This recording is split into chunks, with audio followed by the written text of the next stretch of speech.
Olá, tudo bem? Eu sou Maria Clara Leite, este é o nosso programa, chegando na sua tela com muita alegria, muita informação, prestação de serviço. Hoje temos saúde e estética em destaque aqui no nosso programa. Nós vamos falar de um assunto que vem ganhando cada vez mais notoriedade na mídia, que é a desarmonização facial. Além disso, tem bate-papo sobre traumatismo craniano, quais são as causas, as sequelas, como é que a gente previne e trata essa questão de saúde. Tudo isso a partir de agora aqui no nosso programa, que já está no ar.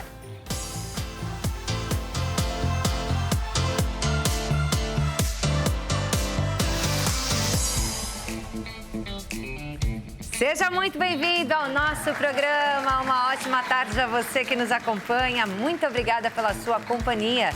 Eu sempre lembro que você também pode acompanhar o nosso programa lá no site hittv.com.br. Siga a gente nas redes sociais, a Hit, o nosso programa, e também a mim, Maria Clara Leite TV, lá no Instagram. E eu já te convido a participar do nosso programa com as suas perguntas, as suas sugestões.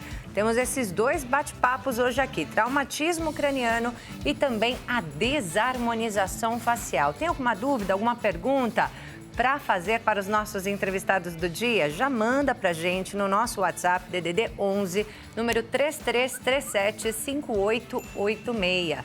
Participe desse programa que é nosso, como eu sempre digo, né? Bem, e a gente vai começar falando desse assunto tão importante, que é o traumatismo craniano. Como é que ele acontece, quais são as sequelas, tratamentos e, principalmente, como deve ser feita a prevenção. Quem está aqui para falar com a gente sobre esse assunto é o doutor Vanderlei Cerqueira de Lima, neurocirurgião, neurologista, especializado em neurocirurgia de cérebro e coluna, 35 anos de experiência lá do Hospital Albert Einstein. Tudo bem, doutor? Tudo bem, Clara. Prazer. Obrigado pelo convite. Eu que agradeço aqui a sua presença no nosso programa. Muito obrigada por aceitar trazer tanta informação de qualidade tão importante, né, doutor? Que dá para prevenir muitas vezes? Com certeza, mas principalmente a gente tem que educar as pessoas, educar a população e nessa educação incluir a prevenção, né? É uma área ampla, não é um programa que a gente vai esgotar o assunto, mas tem muitos detalhes que as pessoas têm que estarem alertas, principalmente nos dias de hoje, com violência, acidentes de motos, acidentes de carro e principalmente acidentes por armas de fogo. Olha só, gente, que perigo, né? Mas a gente vai trazer aqui algumas informações, falar um pouquinho de prevenção, né, doutor? Sim, Mas sim. Antes disso, eu gostaria que você me explicasse qual é a diferença de traumatismo craniano, crânioencefálico, é assim que se fala? Não, E a concussão? Não, vamos lá. O termo correto é traumatismo crânioencefálico. Crânioencefálico. Porque nem sempre é só um traumatismo no crânio, às vezes a face também está envolvida. A coluna também pode estar envolvida. Então, nós estamos num grande grupo de doenças que nós chamamos politraumatismos, multitraumatismos. Imagina uma pessoa, vou dar um exemplo, uma pessoa que tem um acidente de motocicleta. Ela pode bater a cabeça, mas não é só bater a cabeça, ela tem múltiplas torções do tronco. Ela pode cair da moto, ter lesão do tórax, ter lesão do abdômen, pode ter lesão do baço, lesão do fígado, pode ter fratura de perna, pode ter fraturas de braço. Então, cai na grande capítulo que nós chamamos politraumatismos. Tá. O traumatismo crânioencefálico é um segmento desse politraumatismo. Então, hoje em dia, existe uma especialidade médica chamada cirurgia do trauma. Então, o neurocirurgião está incluso, o cirurgião torácico está incluso, o cirurgião abdominal está incluso e os ortopedistas também, além de outros profissionais dentro do hospital. E é aquilo que você falou, né, doutor? Ele pode acontecer de diversas formas, desde uma queda até uma agressão, um acidente. Fala um pouquinho sobre isso pra gente. Hoje, assim, com as informações que nós temos hoje, o traumatismo craniano, o crânioencefálico, ele pode ser dividido de várias formas, tá? Pode ser um trauma leve, um trauma moderado ou um trauma grave.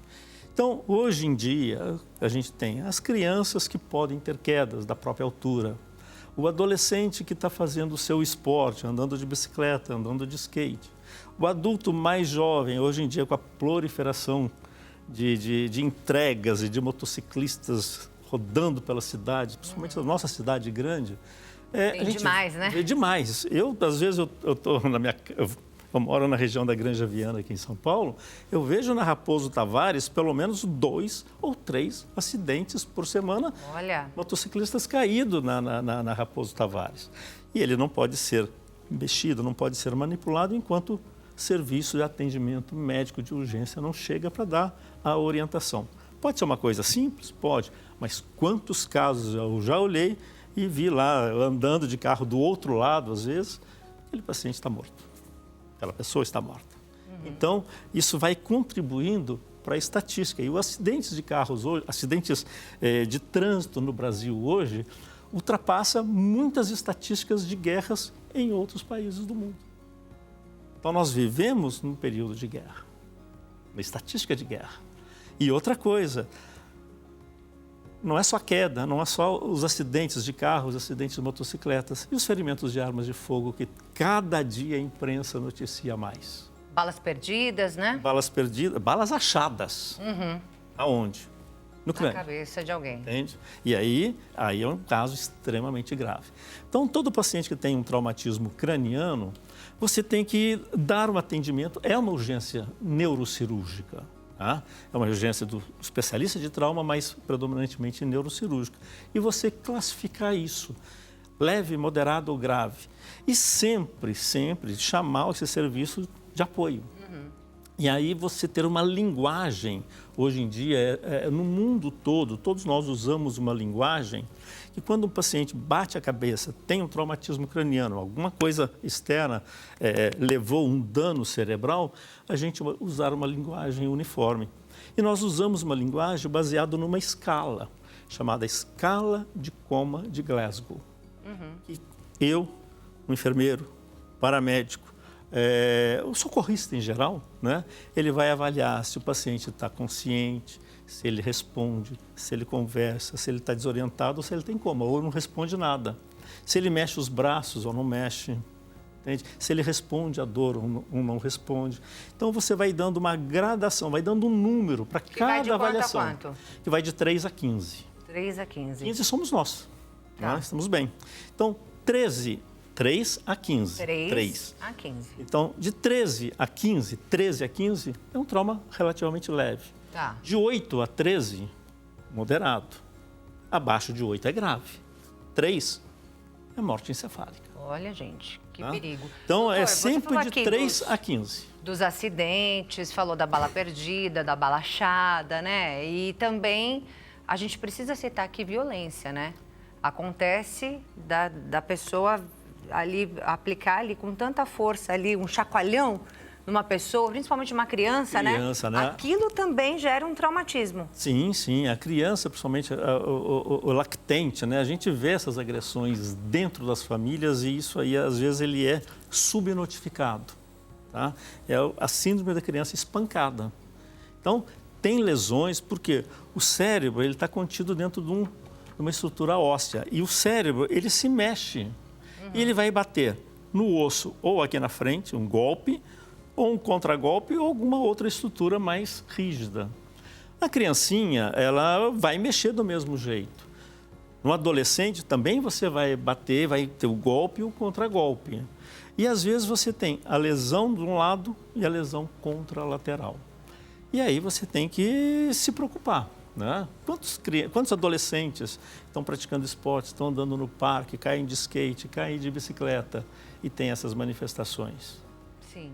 Então, a gente tem que se preocupar com essa avaliação desses pacientes. Eu gostaria que você reforçasse, por favor, doutor, sobre essa questão de viu um acidente, uma pessoa está ali caída, não mexa nela. Por quê? Antigamente, eu vou usar uma frase que a gente brincava muito, que a primeira pessoa que atendia um paciente, no início, era o motorista de táxi. Às vezes, todo mundo que ia ajudar, colocava o paciente no banco de trás do carro e levava para o hospital.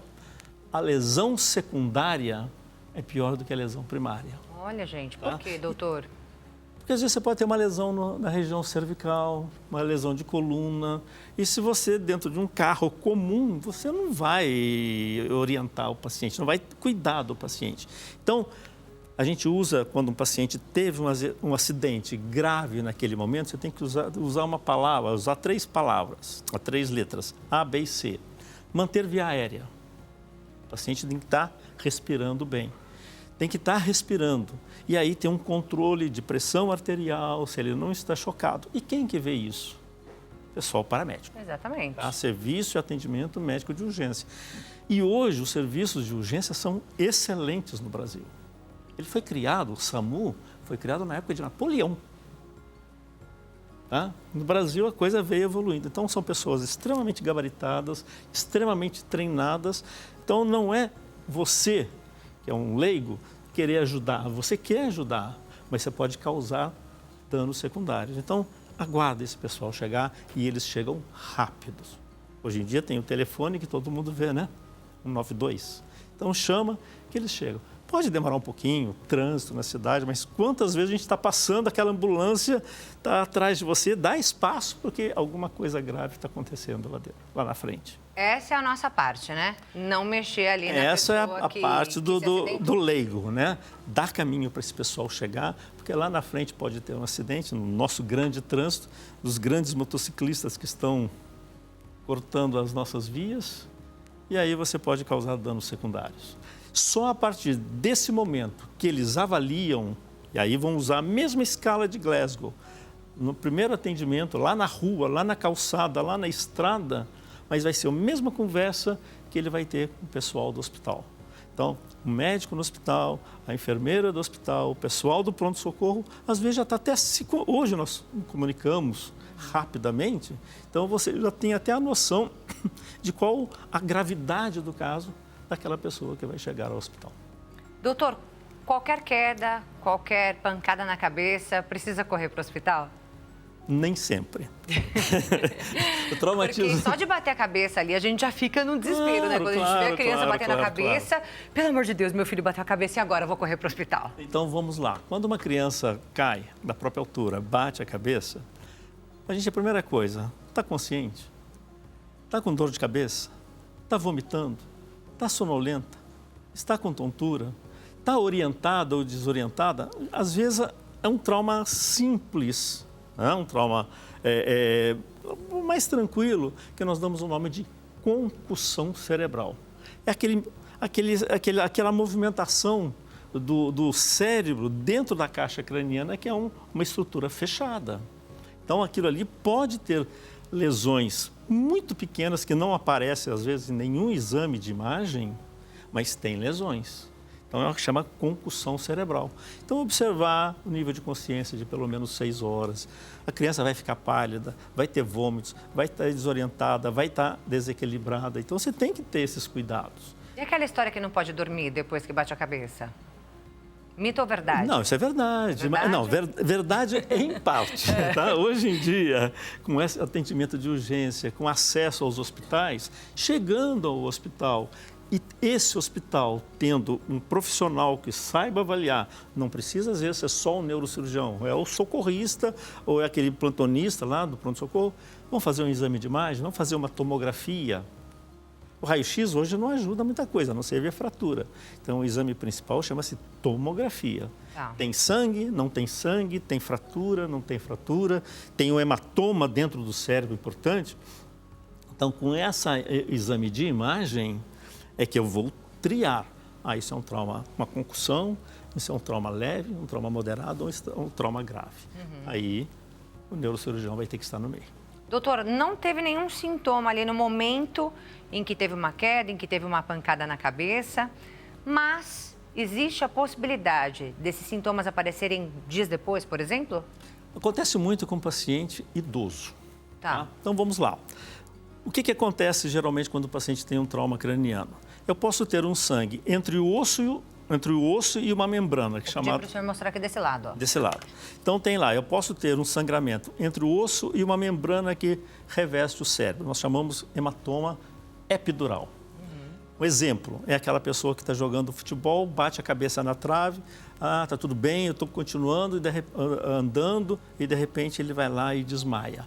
Esse sangue pode ter uma fratura do crânio, formou um sangue e eventualmente ele pode entrar em coma. Então esse é um tipo de hematoma. Existe o hematoma que fica entre a membrana e o cérebro, que chama hematoma subdural, agudo. Tá? Então, dependendo do volume, do tamanho, a localização, isso é uma urgência neurocirúrgica. E tem aquele paciente que você fez a pergunta, bateu a cabeça, principalmente os pacientes idosos, escorregam no tapete, escorregam na pantufa, né? Tropeça, cai e bate a cabeça. Isso acontece mais nos pacientes idosos. O paciente idoso, ele tem uma certa atrofia cerebral. Às vezes nada acontece naquele momento, ele tem espaço. O cérebro, vamos usar uma palavra, ele está mais murchinho. Tá? Já no jovem está ocupando toda a calota craniana, todo o crânio, né? Então o crânio é isso aqui.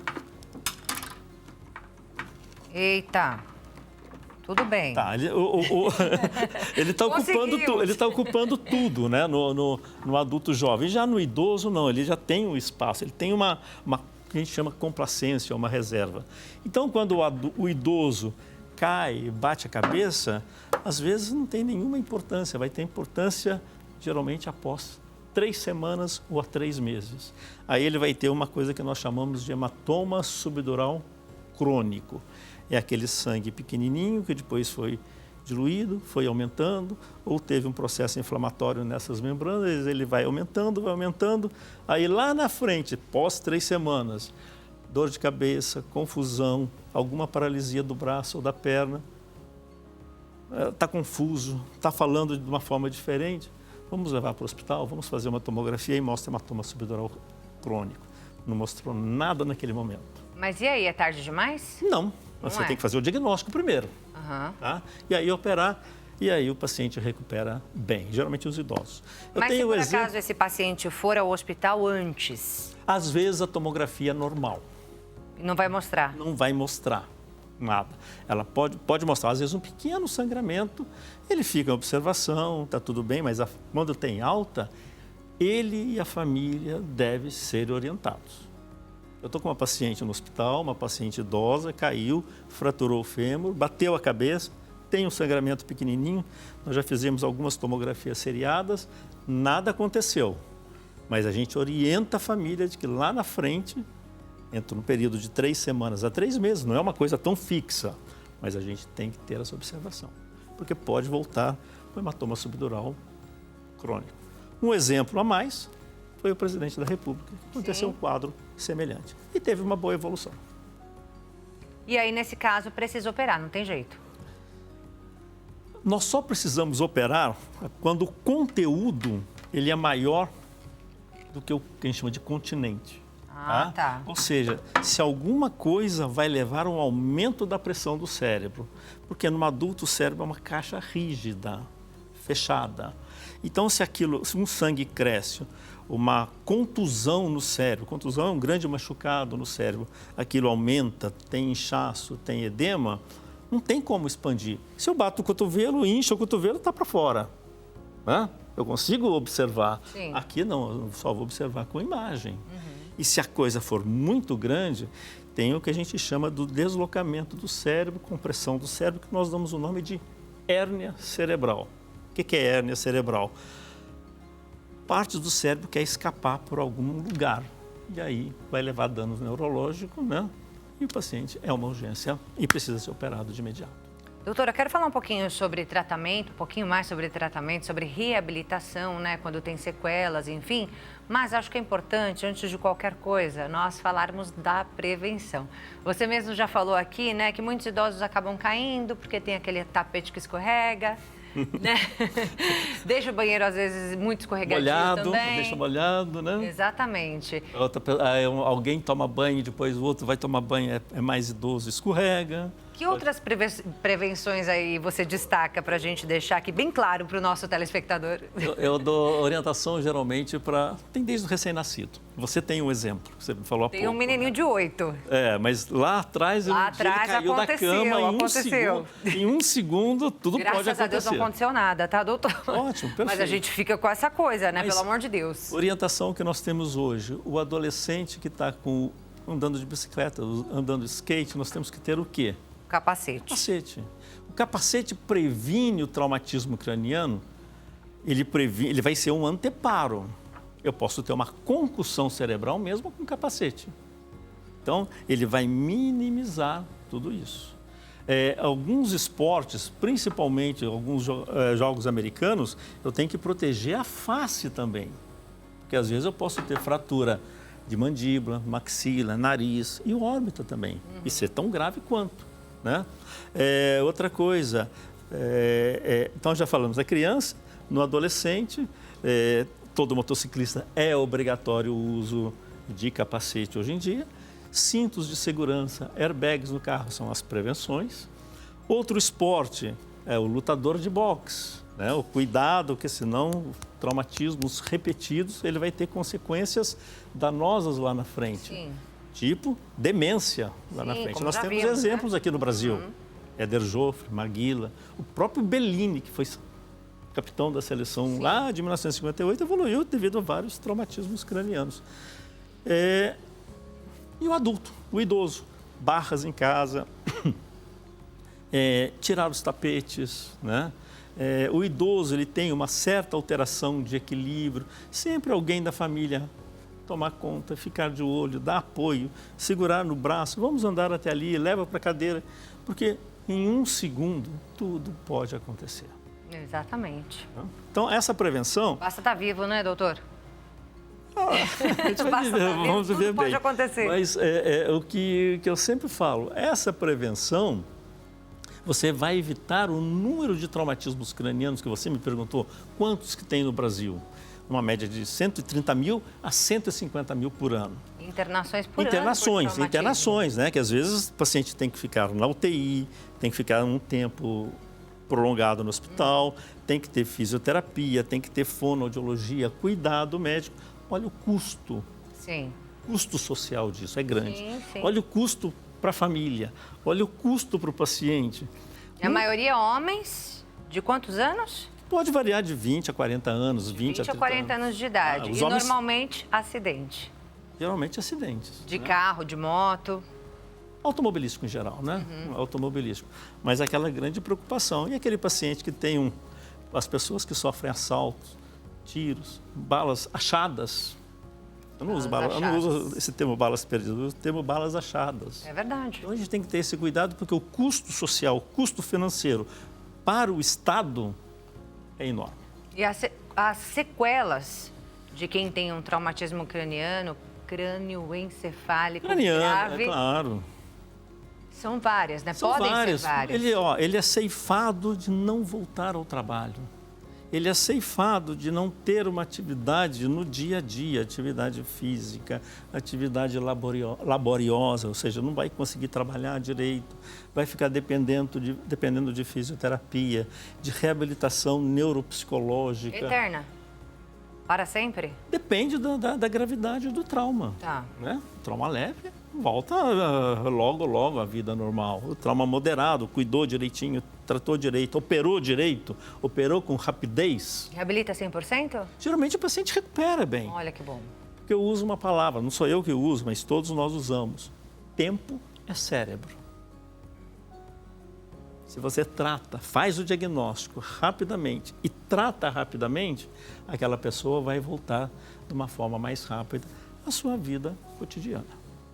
Que bom, né, doutor? E aí, a gente tem algumas perguntinhas que chegaram aqui no nosso WhatsApp. A gente tem poucos minutinhos, doutor, porque... O assunto é extenso, muito didático, né? Tem que trazer todas as informações com detalhes, mas a gente já consegue colocar uma perguntinha no ar. Olha lá, doutor, o Rui de Castro de Santos. Obrigada, Rui, pela participação. Ele diz, tive um traumatismo craniano leve há 5 meses, devido a um acidente de bicicleta. Eu estava bem, mas comecei a sentir dores de cabeça no lugar onde bati. Eu tenho pressão alta e tomo remédio certinho todo dia. dia, mas a pressão está subindo muito. Será que esses sintomas são sequelas? Geralmente não. Não, ele teve um doutor. traumatismo leve, recuperou a vida normal dele. Se ele é hipertenso, a gente tem que cuidar da hipertensão também. Entendi. Tá? Mas quando passa o problema, ele não volta? Ele pode ter uma dor de cabeça, que nós chamamos de cefaleia pós-trauma. Tá. Mas geralmente ela é mais limitada. Desde que não tenha danos importantes, e o caso dele foi leve, geralmente vai voltar ao normal. Mas tem que tratar, tem que cuidar, isso aí. É isso aí. Dá tempo de responder mais uma perguntinha? Mais uma na tela, Diana Santos. Obrigada, Diana, pela participação. Ela diz, meu primo sofreu um traumatismo craniano, teve um edema cerebral, está com amnésia e idade mental de 12 anos. Ele ainda tem chance de voltar ao normal? Se sim, quanto tempo demora para isso acontecer? Essa resposta é muito individual. Complicado, né, doutor? Não é complicado, isso é o nosso dia a dia, é o meu dia a dia. Tá? Então, foi grave. Precisa avaliar. Ele teve um trauma grave. Tá. Tá?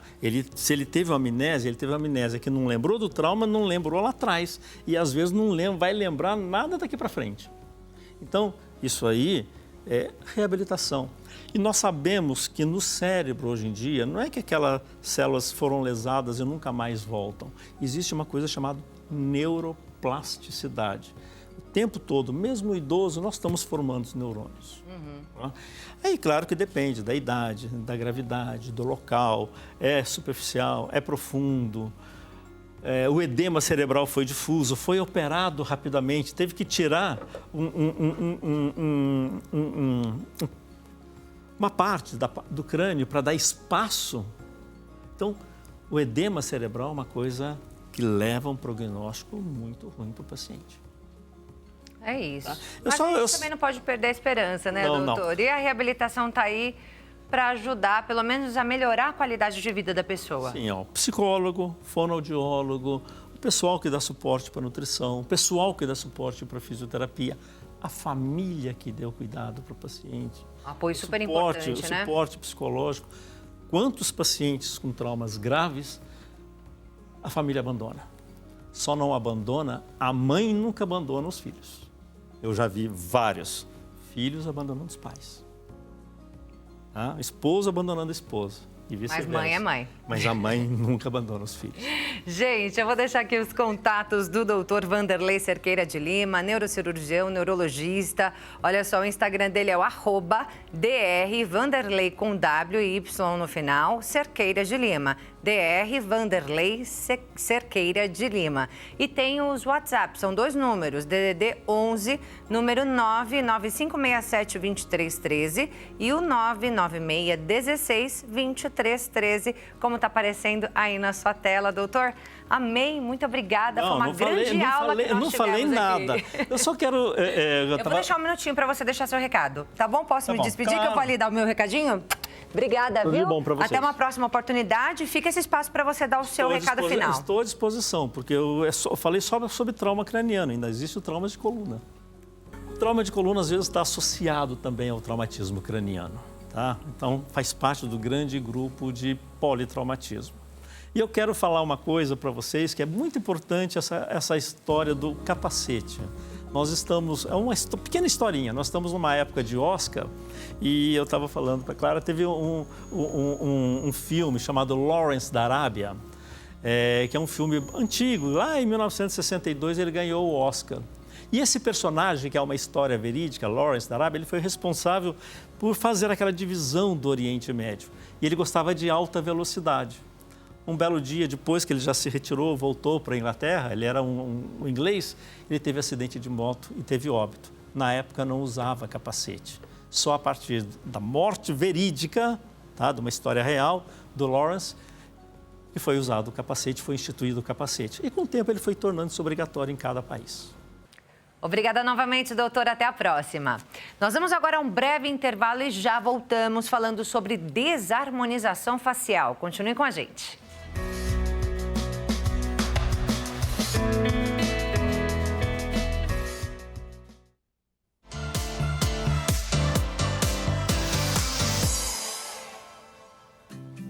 Já estamos de volta com o nosso programa. Mais uma vez, seja muito bem-vindo. Uma ótima tarde a você que nos acompanha e muito obrigada pela sua companhia.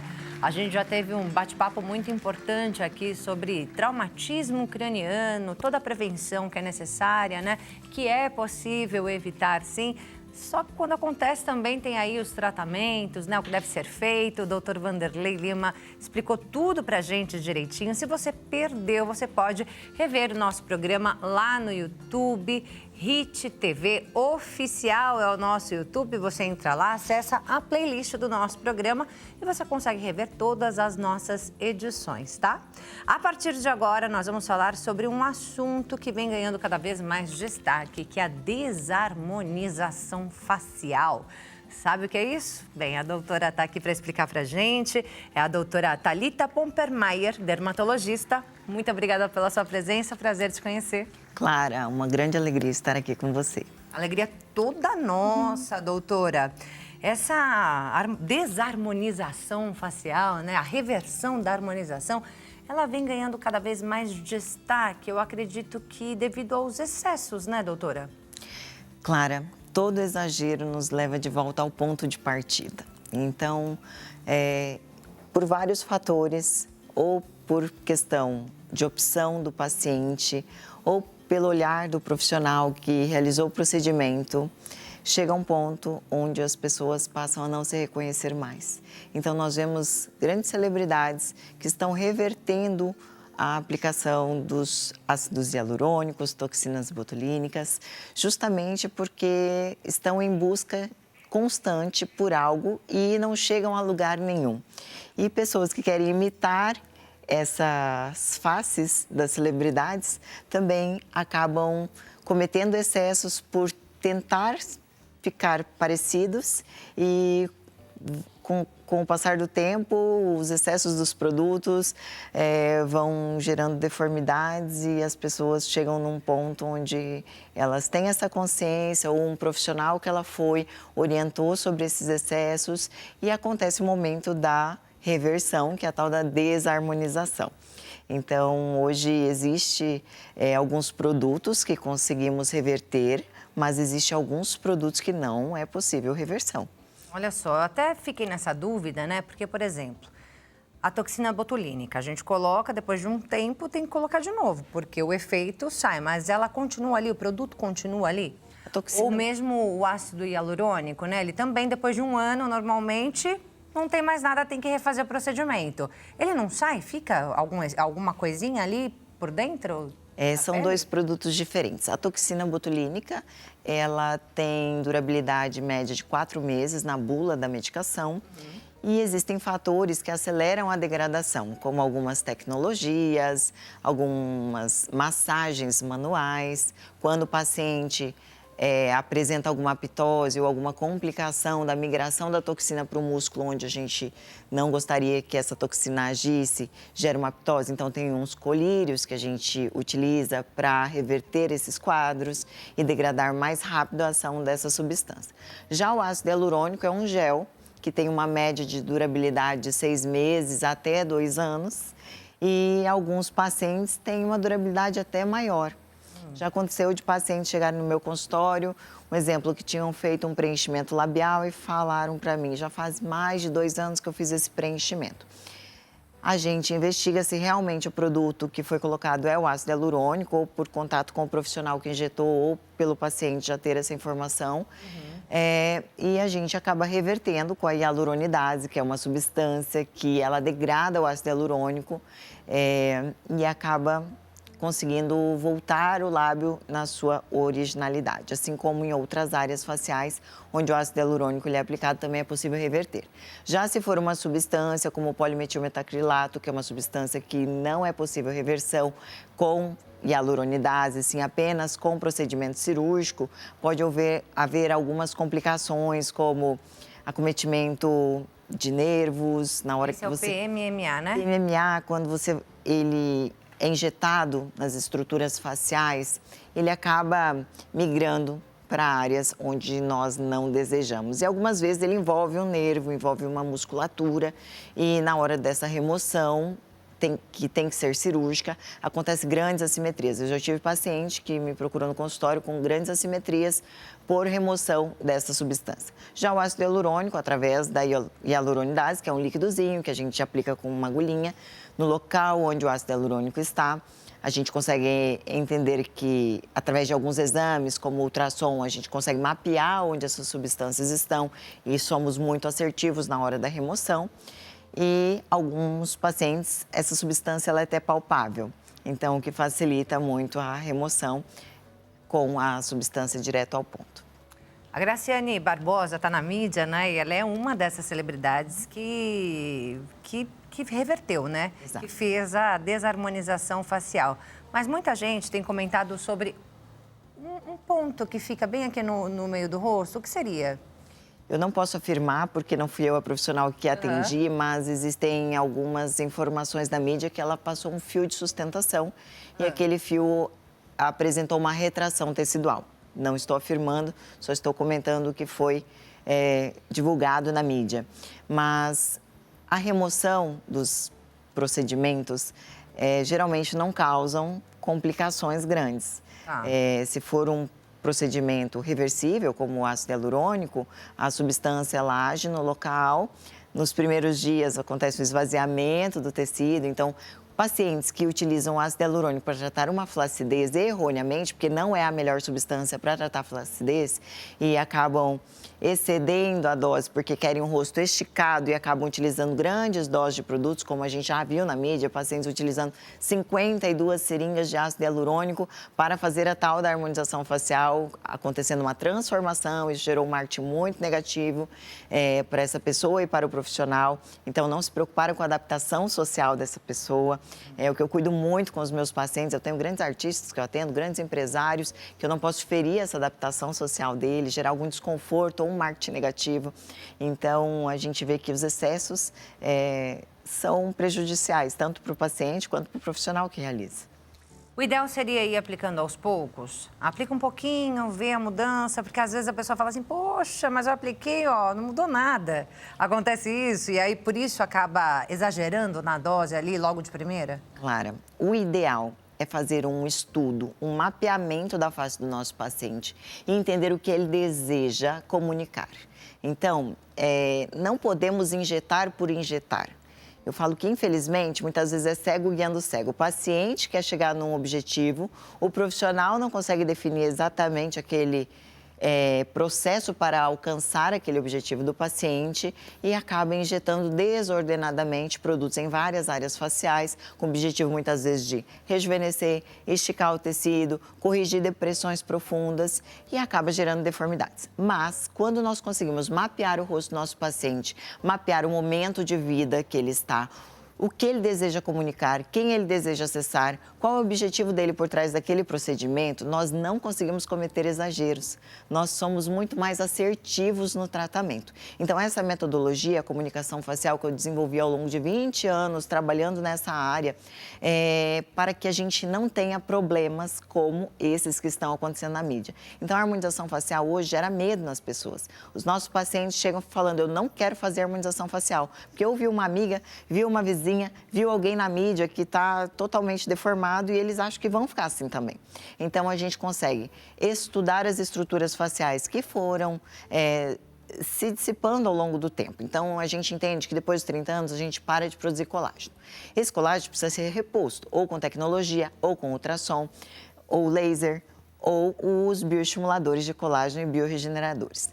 Já perdas estruturais ósseas, nós precisamos repor como? Com o ácido hialurônico. O ácido hialurônico, então, ele vai ser, de forma intencional, injetado na área onde houve aquele afundamento, aquela depressão. Um exemplo, pessoas que têm essa perda lateral da cauda da sobrancelha. Muitas vezes, as pessoas falam, ai, senti que meu olho caiu. E vai para uma blefaroplastia, retirar um excesso de pele. E muitas vezes não chega no objetivo que ela quer. Por quê? Já é também um procedimento mais invasivo, cirúrgico, né? A gente fala que cirurgia é em último caso, né? Mas ela pega e faz aquela cirurgia e não consegue resolver o problema. Porque o problema está acima do que ela acha. A perda óssea nessa região temporal faz com que caia a cauda da sobrancelha.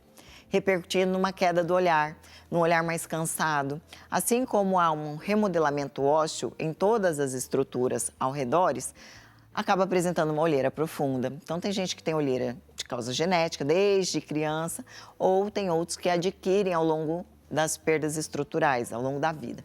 E se a gente não cuidar, a gente injeta produto onde não deve e não alcança o objetivo que nós queremos. Então, o paciente muitas vezes quer um rosto mais descansado e a gente vai e coloca o produto onde não traz esse benefício. Mas se a gente analisar aquela face e intencionalmente guiar aquela análise e guiar o raciocínio do nosso paciente para que a gente consiga definir um plano estratégico e conseguirmos chegar no objetivo do paciente, não há esses problemas a longo prazo.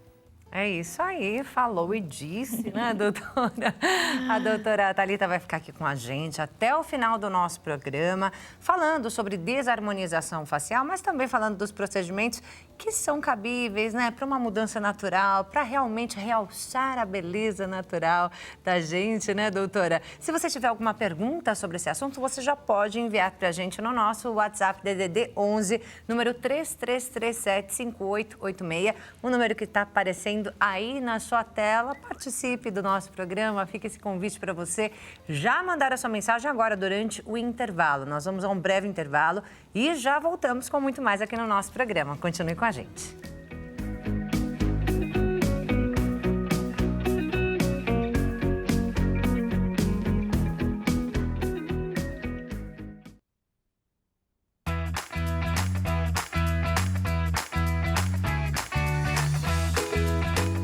De volta com o nosso programa. Ótima tarde a você que nos acompanha. Tá chegando agora, seja muito bem-vindo. Obrigada pela sua companhia. Nós estamos aqui desde o último bloco falando sobre desarmonização facial, ou seja, a reversão daqueles procedimentos estéticos que tanta gente está fazendo, né? A gente tem visto tantas celebridades revertendo aí alguns procedimentos devido aos excessos.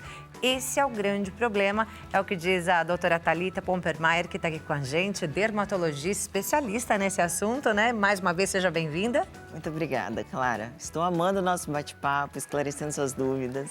Eu também estou amando e eu encerrei o último bloco, doutora, chamando os nossos telespectadores a fazerem perguntas sobre esse tema, né? Caso tivessem alguma dúvida. E a gente tem algumas perguntas chegando. Antes da gente seguir com o nosso bate-papo, eu vou chamar essas perguntas, pode ser? Nada. Pergunta na tela, por favor. Olha lá. A Valbele de Salvador, beijão para você, Valbele. Ela diz: boa tarde. Os cremes com ácido hialurônico têm algum perigo de usar? Geralmente não apresentam alergia. Por quê? Nós temos ácido hialurônico na nossa composição natural. E o ácido hialurônico, ele tem o poder de trazer a água para a nossa célula. E nós precisamos nos atentar sobre os ativos que estão agregados a essas substâncias. Então, é raro o produto estar 100% apenas com ácido hialurônico. Muitas vezes tem algum ácido associado, que é aí que mora a atenção. Tem que prestar direitinho atenção, então, em toda a composição. Toda a composição do ativo. Para entender o que está usando ali, né? Isso mesmo. Mais uma perguntinha na tela, por favor. Olha lá, a Raica Vieira, de Alagoas, beijão para todo mundo aí de Alagoas. Ela diz: quero fazer rinoplastia e harmonização facial. Qual devo fazer primeiro? Em quanto espaço de tempo fazer o próximo procedimento? Então, ela quer fazer rinoplastia e harmonização facial, não sei quais procedimentos, né? Mas ela perguntou se ela precisa dar um espaço entre uma coisa e outra. A rinoplastia é um procedimento cirúrgico onde apresenta no pós-procedimento um hematoma. Então, se você puder optar, faça primeiro a rinoplastia, que é um procedimento mais definitivo, é cirúrgico, e depois você vai passar por uma nova análise com um dermatologista especialista em comunicação facial para analisar quais são os pontos do seu rosto que são necessários alterar para chegar nos seus objetivos. É isso aí, e sempre com muito cuidado, né, doutora? Exatamente. Sempre assim, muito sutil, poucas mudanças, né? Pelo menos começar ali com um pouquinho a coisa, justamente para não se arrepender e não precisar fazer a desarmonização. A doutora já falou aqui, né, de alguns perigos da desarmonização, principalmente com relação ao PMMA, Isso. né? Que é aquele produto que muitas vezes não sai, né, doutora? Tem aí alguns riscos, né? Exato. O polimetilmetacrilato, ele não é dissolvido com nenhuma substância, ele é apenas removido por procedimento cirúrgico. E como é um produto que ele está envolto ali nas estruturas faciais, no momento que é removido, pode lesionar alguma estrutura importante, como os nervos faciais. Não tem jeito, depois não tem como voltar Uma vez atrás. lesionado, é super difícil haver uma volta do movimento facial, um Por isso que é retorno tão- desse movimento. É tão importante, né? Quando vai fazer qualquer tipo de procedimento, a gente não tá aqui abominando os procedimentos, obviamente. Não, muito pelo né, contrário, essa é a doutora? minha expertise, faço É. todos os dias, mas a gente está aqui orientando os nossos telespectadores a procurar um profissional que entenda o que está fazendo, que entenda o que você deseja, alinhar as expectativas, as realidades, as consequências daquele produto que está sendo utilizado, se aquele produto é possível reverter ou não de forma fácil ou apenas de forma cirúrgica, a durabilidade dessa substância, se você não gostar, como isso vai ser revertido. Então, eu vejo que o conhecimento está aqui para o alerta e ninguém errar mais. É isso, que é combinado não sai caro, dizem por aí, não é? Se você Exatamente. combinar tudo direitinho, tiver todas as informações, não tem problema nenhum. Isso é bom tanto para o médico quanto para o paciente. Exatamente, até porque praticamente todos os procedimentos podem ser revertidos, né? Praticamente Só o PMMA que é um problemão. PMMA, silicone, Também é industrial. Então, infelizmente, existem alguns produtos no mercado que acabam tendo que ser removidos de forma cirúrgica. Que não são Mas- proibidos. Exato. Mas o ácido hialurônico é possível reverter totalmente. Então é importante deixar isso bem claro, né? Principalmente para que as pessoas optem por esse produto, para que, se por acaso não gostar, né, tenha essa chance de voltar atrás. E não- aí ela volta à sua E naturalidade? não é nem só não gostar. A nossa face ela vai passando por modificações. Então, se você colocar um produto aqui e a sua pele começa a apresentar uma flacidez, aquele produto começa a se deslocar. Já atendi pacientes que estavam com produtos definitivos em regiões totalmente diferentes da que foi colocada. Então, o nosso rosto ele passa por mudanças. Então, conforme estão acontecendo essas mudanças, a gente também vai adaptando às necessidades. Se você coloca um produto definitivo num tecido que está passando por transformação todo instante, aquilo trará consequências graves e inestéticas. Olha só. Mas é sempre bom, né, que a tecnologia nos traga a possibilidade de melhorar a nossa beleza natural. Falando em Não é tecnologia, verdade? Clara, aqui que mora o grande segredo. Muitos profissionais utilizam apenas do ácido hialurônico para rejuvenescer. Nós sabemos que ele é um volumizador. E a nossa pele passa por perdas estruturais de colágeno, elastina, e a gente precisa atuar de forma correta com cada perda. Então, se a perda de colágeno e elastina na pele, precisa ser revertido isso e não acrescentado um produto que volumize essa estrutura. Então, existem lasers indicados para fazer uma retração da pele, ultrassom para tratar a musculatura da face, que também vai ficando flácida. Existem tecnologias que tratam os ligamentos faciais, que também vão ficando frouxos.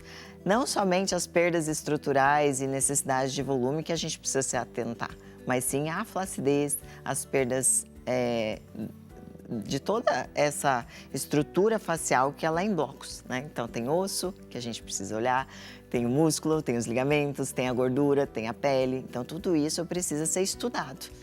E para estudar tudo isso, a doutora ela tem uma técnica de comunicação facial, não é isso? Isso mesmo. Doutora, eu nunca tinha ouvido falar dessa análise aí de comunicação facial. Como é que você faz isso? E para que ela serve? A metodologia surgiu ao longo desses anos de atuação, são 15 anos injetando na dermatologia, atendendo pacientes, empresários, artistas, e eu comecei a entender que o que eles estavam buscando era alinhar estrategicamente o que o rosto deles estavam comunicando e necessitavam comunicar. Então, nas histórias de quadrinho, nos filmes, cada ator ele é escolhido intencionalmente. Então, os heróis e os vilões são escolhidos intencionalmente para representar aquele personagem. Isso não acontece só nos filmes, acontece no nosso dia a dia. A todo tempo nós estamos lendo as pessoas. Leva alguns segundos para nós termos a primeira impressão de alguém. E isso aí é complicado, porque dizem que a primeira impressão é a que fica. Exatamente. Então, a gente tem que passar uma primeira boa impressão. Exatamente. Em poucos segundos. Pouquíssimos segundos. E o nosso rosto representa 80% da comunicação corporal. Agora, você imagina, muitas pessoas se preocupam apenas com as vestimentas. E o rosto, que é o ponto-chave, que muitas vezes a pessoa abre a câmera do celular, está ali presente nas redes sociais, mostrando o quê? O rosto, se comunicando com o seu ouvinte com o rosto. E aquele rosto, ele precisa te representar. Representar o quê? O momento de vida que você está vivendo, quem você precisa acessar, qual portas você precisa abrir, qual portas você precisa fechar. Então, intencionalmente, a gente pode estar comunicando algo assertivo ou não. E aí que mora o perigo, quando a gente não está comunicando aquilo que realmente a gente é. Então, eu tenho pacientes que falam, aonde eu chego, as pessoas me acham antipática. Por que disso? A pessoa não teve nem oportunidade de conversar, nem abriu a boca. Nem abriu a boca e já intitulam ela como antipática. Porque no rosto tem características que estão expressas a antipatia. Como, por exemplo? A cauda da sobrancelha é extremamente arqueada, demonstra que a pessoa está acima das outras. Demonstra autoridade, então. Autoridade em excesso. Entendi. Então, existem outras pessoas que você olha para elas, você quer conversar, você quer deitar no colo, você quer abrir toda a sua vida. Por quê? Naquela face está expresso o acolhimento. E profissões... Por que característica? Geralmente no terço médio da face. Claro que tem um conjunto de fatores que envolvem essa comunicação. Então, a gente avalia tudo, desde a testa, desde a área dos olhos, do terço médio, do terço inferior da face. Então, a metodologia ela é definida por terços e cada pessoa, cada profissão tem uma face ideal. Então, tem todo um estudo, né, doutora? Não é assim a pessoa chegar lá e falar assim, quero colocar tal coisa. Quero colocar ácido hialurônico aqui, ó. Não é assim que funciona. Antigamente. Precisa ser realmente avaliada milimetricamente para ver o que realmente vai chegar ao objetivo daquela pessoa. Exato, e a intenção dela por trás desse procedimento. Para não acontecer as desarmonizações. Então, quando a gente acerta o alvo, o paciente se sente bem porque está condizente aquilo que ele realmente é, com aquilo que o rosto dele está comunicando, ele vai se sentir bem, ele vai ter uma boa adaptação social. As pessoas vão compreender que ele é só dele chegar e sem precisar falar uma só palavra. Então, eu consigo potencializar o que o paciente é, o que a pessoa é na vida pessoal, na vida profissional, e ela consegue atingir os objetivos dela, vender mais. Eu tenho pacientes que fecharam grandes negócios após a metodologia comunicação facial. Então, eu tinha um paciente que tinha uma face muito imatura, que não passava confiança e credibilidade, que ele precisava fechar um grande contrato. Quando ele chegou até mim e falou, as pessoas, elas não me dão tanto ouvido, elas não têm tanta credibilidade no meu trabalho, eu preciso fechar um grande contrato. E foi quando eu mostrei os pontos do rosto que traziam essa perda da autoridade, essa baixa credibilidade que ele tinha e fizemos ajustes finos, não transformamos. Fomos intencionalmente guiando os procedimentos com a utilização de tecnologias, ácido hialurônico, toxina botulínica. Então, é uma associação de procedimentos para uma intenção. E a gente conseguiu alinhar. Ele fez uma reunião 15 dias depois e fechou um grande negócio, um negócio milionário. Ele falou, esta metodologia já me rendeu muito, porque eu consegui atingir o meu objetivo. Eu tenho um paciente que ele foi fazer um filme e ele precisava estar vestido de herói. Então, não era só as vestimentas de roupa, ele precisa estar vestida a face de herói.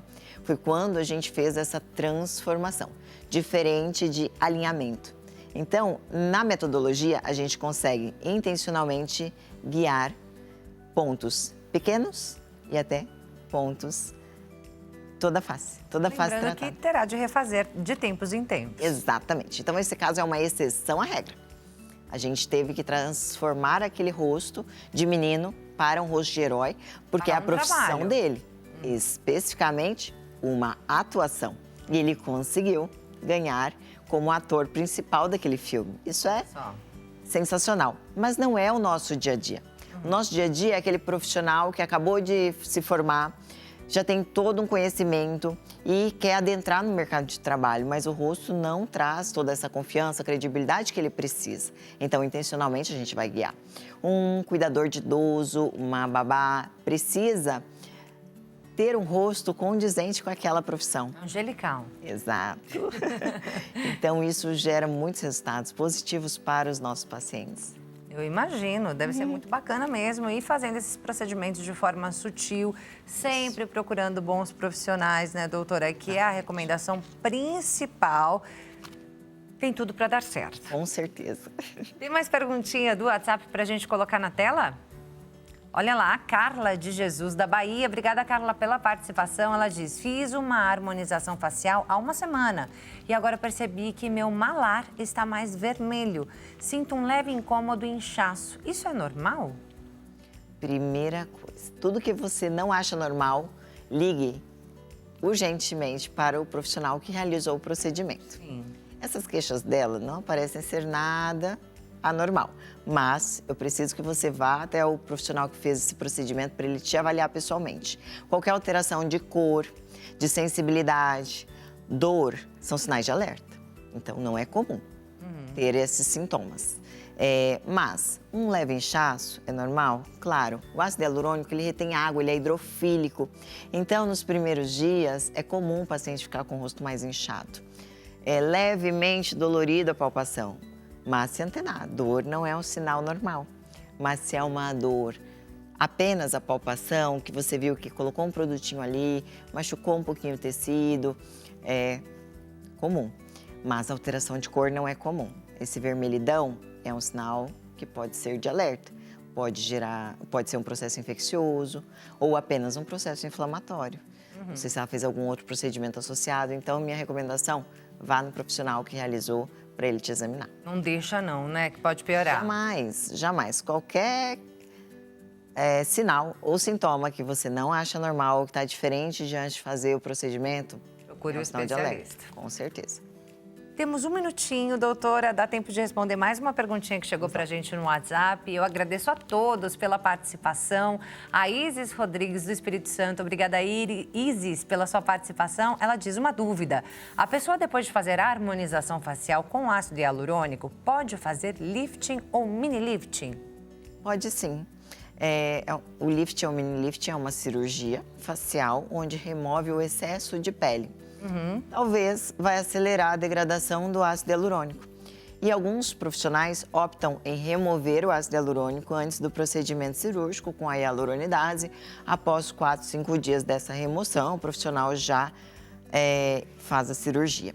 Então, existe um tempo para esse ácido se degradar, que é em média 3 a 4 dias. E o ácido hialurônico não contraindica o lifting facial. De qualquer maneira, se for possível fazer ali um tratamento, esperar um pouquinho e fazer outro. Com certeza. Doutora? Ter Sempre calma e sempre com muita sutileza. Isso. E sempre o profissional vai estar orientando previamente essa cirurgia.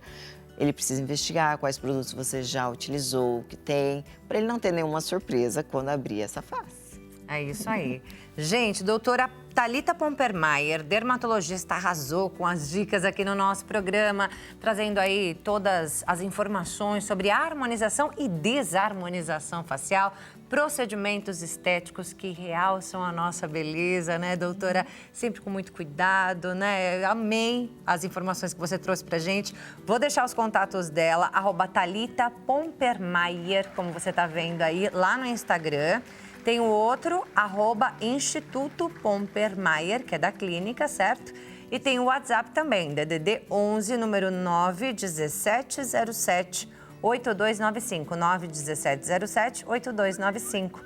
Muito obrigada, doutora, e prazer. Eu que agradeço. Amei estar aqui com você. Muito obrigada, viu? Volte mais vezes. Com certeza. Até a próxima. Bem, a você que ficou com a gente, muito obrigada pela sua companhia. Mais uma vez, aprendemos demais juntos hoje, né? Obrigada por estar com a gente. Que Deus abençoe o restante da sua tarde. Um beijo grande para você e até a próxima. Tchau, tchau.